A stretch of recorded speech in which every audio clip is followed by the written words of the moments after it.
আকাশবাণী কলকাতা। স্থানীয় সংবাদ পড়ছি প্রিয়া বিশ্বকর্মা। টানা তৃতীয়বার দেশের প্রধানমন্ত্রী হিসেবে নরেন্দ্র মোদীর শপথ গ্রহণ অনুষ্ঠানকে ঘিরে নতুন দিল্লিতে এখন সাজো রব। আগামীকাল সন্ধ্যায় রাষ্ট্রপতি ভবনে এই অনুষ্ঠান হবে। নরেন্দ্র মোদী ও তাঁর মন্ত্রিসভার অন্য সদস্যদের শপথ বাক্য পাঠ করাবেন রাষ্ট্রপতি দ্রৌপদী মুর্মু। নতুন দিল্লিতে কংগ্রেসের বর্ধিত কার্যনির্বাহী কমিটি আজ বৈঠকে বসে। উপস্থিত ছিলেন দলের সভাপতি মল্লিকার্জুন খার্গে, সোনিয়া গান্ধী, রাহুল গান্ধী, দলের সাধারণ সম্পাদক প্রিয়াঙ্কা গান্ধী ভাডরা এবং অন্যান্য নেতারা। প্রদেশ কংগ্রেস সভাপতি অধীর চৌধুরীও এই বৈঠকে যোগ দেন বলে খবর।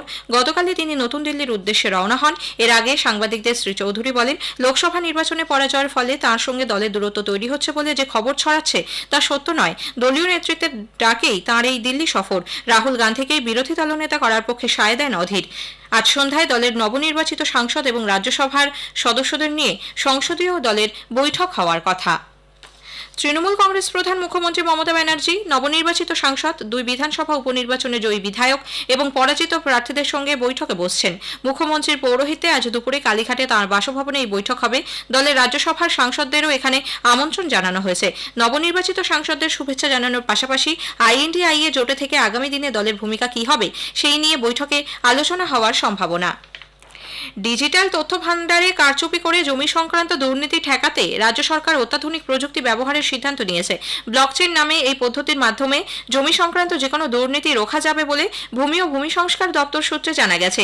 জমির চরিত্র বদল করার ক্ষেত্রে একাধিক ধাপ রয়েছে। ব্লকচেন পদ্ধতি ব্যবহার করলে একটি ধাপ বাদ দিয়ে পরের ধাপে যেতে গেলেই সম্পূর্ণ প্রক্রিয়াটি বাতিল হয়ে যাবে। একই সঙ্গে যারা নিয়ম বিরুদ্ধ কাজের সঙ্গে যুক্ত সেই সব কর্মী আধিকারিকরাও চিহ্নিত হয়ে যাবেন। পাশাপাশি বর্তমানে খাজনা জমা, মিউটেশনের আবেদন, জমির চরিত্র বদলের আবেদন সহ একাধিক অনলাইন পরিষেবা ইতোমধ্যেই চালু করেছে রাজ্য।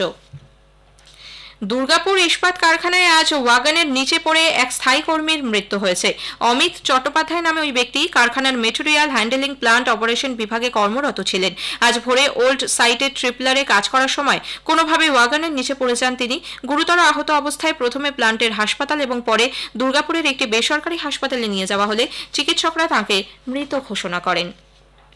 নিউটাউনের রেস্তোরাঁয় শুটিং চলাকালীন গাড়ির পার্কিং নিয়ে তৃণমূল কংগ্রেস বিধায়ক অভিনেতা সোহম চক্রবর্তীর সঙ্গে রেস্তোরাঁর মালিকের সঙ্গে বচসা ও হাতাহাতির ঘটনায় উত্তেজনা ছড়ায়। সোহমের নিরাপত্তারক্ষীরা গতকাল রেস্তোরাঁর 5-6 জনকে মারধর করে এবং সোহমও রেস্তোরাঁর মালিককে লাথি ও ঘুষি মারেন বলে অভিযোগ। এদিকে রেস্তোরাঁর মালিকের দাবি, ঘটনায় পুলিশ কোনো অভিযোগ নেয়নি, পাল্টা কারোর বিরুদ্ধে অভিযোগ নেই এই মর্মে তাকে দিয়ে বয়ান লিখিয়ে নেওয়া হয়েছে। রাজ্যে ভোট পরবর্তী হিংসা অব্যাহত। মুর্শিদাবাদের বহরমপুরের কুঞ্জঘাটা এলাকায় কংগ্রেসের দলীয় কার্যালয়ে ভাঙচুর চালানোর অভিযোগ উঠেছে দুষ্কৃতীদের বিরুদ্ধে। বহরমপুর পুরসভার বিরোধী দলনেতা হিরু হালদার ওই কার্যালয়ে বসতেন। আজ সকালে তিনি দেখেন গোটা অফিস তছনছ করা হয়েছে। বহরমপুর থানায় লিখিত অভিযোগ দায়ের করেছে কংগ্রেস। এদিকে ভোট পরবর্তী হিংসায় মুর্শিদাবাদ জেলায় গ্রামছাড়া মানুষদের ঘরে ফেরাতে এসডিপিওর কাছে স্মারকলিপি জমা দিয়েছেন জেলা কংগ্রেস নেতৃত্ব। রানীনগর বিধানসভার পাহাড়পুর, গোপীনাথপুর, মদনপুর, মরিচা ও দক্ষিণচর মাঝারদিয়ারে তৃণমূল কংগ্রেস সন্ত্রাস চালাচ্ছে বলে অভিযোগ। গোপীনাথপুরে এক গর্ভবতী মহিলার পেটে লাথি মারারও অভিযোগ করেছে কংগ্রেস। গতকাল দলের তরফে ডোমকল মহকুমা পুলিশ আধিকারিকের কাছে এক প্রতিনিধি দল স্মারকলিপি জমা দেন। মুর্শিদাবাদের নওদায় নবনির্বাচিত তৃণমূল কংগ্রেস সাংসদ আবু তাহের খানকে সম্বর্ধনা জানাতে গিয়ে ব্লকের যুব সভাপতি ও জেলা পরিষদ সদস্যকে মারধরের অভিযোগ উঠেছে দলের ব্লক সভাপতি সফিউজ্জামান শেখের অনুগামীদের বিরুদ্ধে। সাংসদকে গতকাল সম্বর্ধনা দিতে যান নওদা ব্লক যুব তৃণমূল কংগ্রেসের সভাপতি সঞ্জয় হালদার ও তাঁর স্ত্রী মুর্শিদাবাদ জেলা পরিষদের সদস্যা শ্রাবণী মোদক। অভিযোগ, বাড়িতে ঢোকা মাত্রই তাদের ওপর চড়াও হয় সফিউজ্জামান শেখের অনুগামীরা, বেধড়ক মারধর করা হয় তাদের। লোকসভা নির্বাচনে কোচবিহারে বিজেপি প্রার্থী নিশীথ প্রামাণিকের পরাজয়ের পর থেকে দলে ভাঙন অব্যাহত। ভ্যাটাগুড়ি 2 নম্বর গ্রাম পঞ্চায়েতের পর এবার 1 নম্বর গ্রাম পঞ্চায়েতের 5 বিজেপি সদস্য তৃণমূল কংগ্রেসে যোগদান করলেন। উত্তরবঙ্গ উন্নয়ন মন্ত্রী উদয়ন গুহর হাত ধরে গতরাতে তাঁরা দলে যোগ দেন। 12 জন সদস্যের এই গ্রাম পঞ্চায়েতে বিজেপির দখলে 7 এবং তৃণমূলের 5টি আসন ছিল। এখন শাসক দলের আসন সংখ্যা বেড়ে দাঁড়ালো 10। তবে বিজেপির পঞ্চায়েত প্রধান, উপপ্রধানকে দলে না নেওয়ার সিদ্ধান্ত হয়েছে বলে উদয়ন গুহ জানিয়েছেন। আরও অনেকেই তৃণমূল কংগ্রেসে যোগদানের ইচ্ছা প্রকাশ করেছেন বলে তার দাবি। উল্লেখ্য, এর আগে গতকাল বিজেপি পরিচালিত ভ্যাটাগুড়ি 2 নম্বর গ্রাম পঞ্চায়েতের উপপ্রধান সহ 9 জন সদস্য তৃণমূল কংগ্রেসে যোগদান করেন। এর আগে মাথাভাঙা 1 নম্বর ব্লকের নয়ারহাট গ্রাম পঞ্চায়েতের বিজেপি প্রধান মাম্পি বর্মন তৃণমূল কংগ্রেসে যোগ দেওয়ায় সেটিরও দখল নেয় শাসক দল।